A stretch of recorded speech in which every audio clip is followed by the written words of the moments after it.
Hey guys, I hope everybody's doing well. I'm outside today, so if you hear traffic or anything, that's why. I wanted to make an audio about something that I've been experiencing and something that God's been teaching me, and maybe this can be the answer to some of the questions that you might be having personally for your life, or maybe this is just a thought that you've never thought about before. But I wanted to title this video either why you don't have good relationships with people, or why your relationships don't last. I don't know. It's gonna be probably like either one of those. But I was reminded of a verse today, which is Proverbs 28 verse 19, and it says, "The one who works his land will have plenty of food, but whoever chases fantasies will have his fill of poverty or lack." And to that you might think like, oh, the one who doesn't do his work is going to be poor or whatever, but God has lately been teaching me about building a good relationship with yourself. And so the area in my life that I have lacked in the most, and the area in my life that I've struggled with the most, is relationships. Usually I'm talking about like familial relationships or like platonic relationships. And I've struggled with these so much in my life. And I kept telling God, like, why can't you just send me good friends? Why can't you just send me good people? Why is everybody that I meet so negative? Why is everybody that I meet, like, why don't these relationships ever last? Why is everybody that I meet such bad influences on me? Like, I'm such a good friend. Do I not deserve to have good friends? And I've literally been going back and forth with this thought of like, what is going on? Why can't I secure these relationships? Why can't I keep these good relationships? And I'm reminded of the verse. It says, "The one who works his land will have plenty of food, but the one who chases fantasies will have his fill of poverty." And God told me something so profound. And he said, if you don't have a good relationship with yourself, you can't expect to have good relationships with other people. And so he asked me, what is one thing you look for in a relationship with somebody? And I said, I love somebody who's gentle with me. I love somebody who's gentle with me. I love somebody who considers me. I love somebody who is compassionate to me. And then God gagged me and said, are you like that with yourself? And I'm like, absolutely not. Everybody around me always tells me you're so hard on yourself.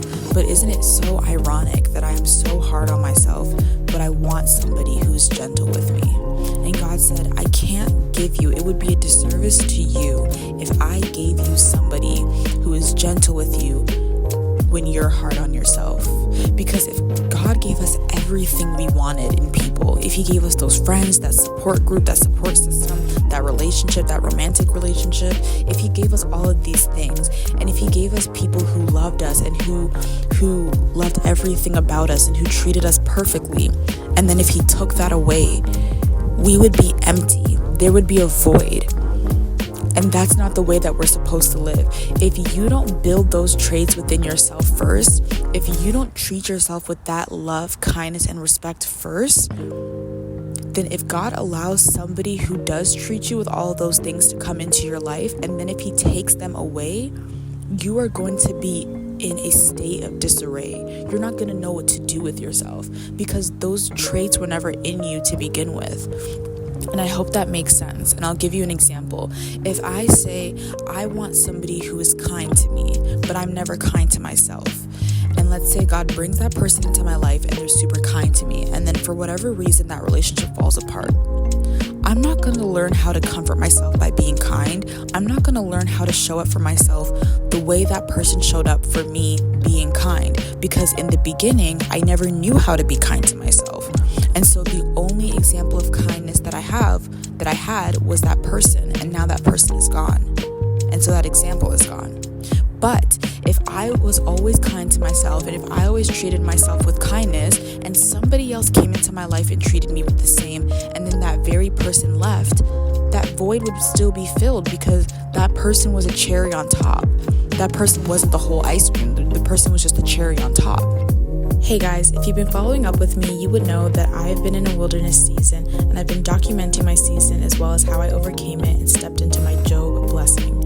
I just came out with an ebook that God led me to create, detailing everything that I went through. Check it out in the link in my bio if you're interested. Love you all. Yeah, it's sad, but you don't lose anything because that foundation is already set.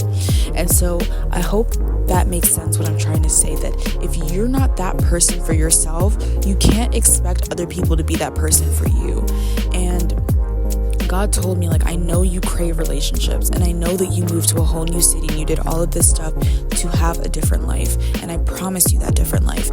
But for the last 3 months of 2024, I want you to focus on yourself. I want you to forget relationships, forget platonic relationships, forget romantic relationships, build connections with the valuable people who will favor you in life. I want you to focus on your finances and saving up for your financial goals. I want you to focus on loving yourself and being kind to yourself. I want you to go back to your resolutions and how you're going to keep them for the new year. And also, something that I did at the beginning of 2024 was I picked a Bible verse that would lead my life for this year. And that Bible verse that I picked was Proverbs 3 verses 5, which is it wasn't Proverbs 3 verses 5. I'm not sure what the verse was, but I know what it says. It says, "Death and life are in the power of the tongue. Those who love it will eat its fruit." I literally don't know what verse that is, but I know that verse. And that is the verse that I chose to guide my life. And so God said, I need you to focus on speaking life, and not just speaking life, but enacting those actions to bring life into your life. And so I don't know who needed this reminder today, because this was so profound and it was so good to me. And it seems so simple, but yet a lot of us forget about it. And so the reason why your relationships don't last, or why you tend to not have good relationships with people, is because that starts from within. The love and the validation that you're seeking starts from within. If you can't love yourself, you can't expect people to love you the way you want to be loved. If you can't respect yourself, you can't get mad when people don't respect your boundaries. If you're not kind enough to yourself to learn when to walk away, then people will walk away from you. And so the one who works his land and focuses on himself and builds himself or herself up first will have plenty of food, will have an abundance of resources, plenty of good relationships in their life, plenty of favor. But the one who chases fantasies, who fantasizes about having these things, who sits down and does nothing and does none of the work, will have his fill of poverty and lack. If you're going to sit down and fantasize 24/7 about how you wish your life looked like this and how you wish people were like this to you, but nothing changes, then nothing will change.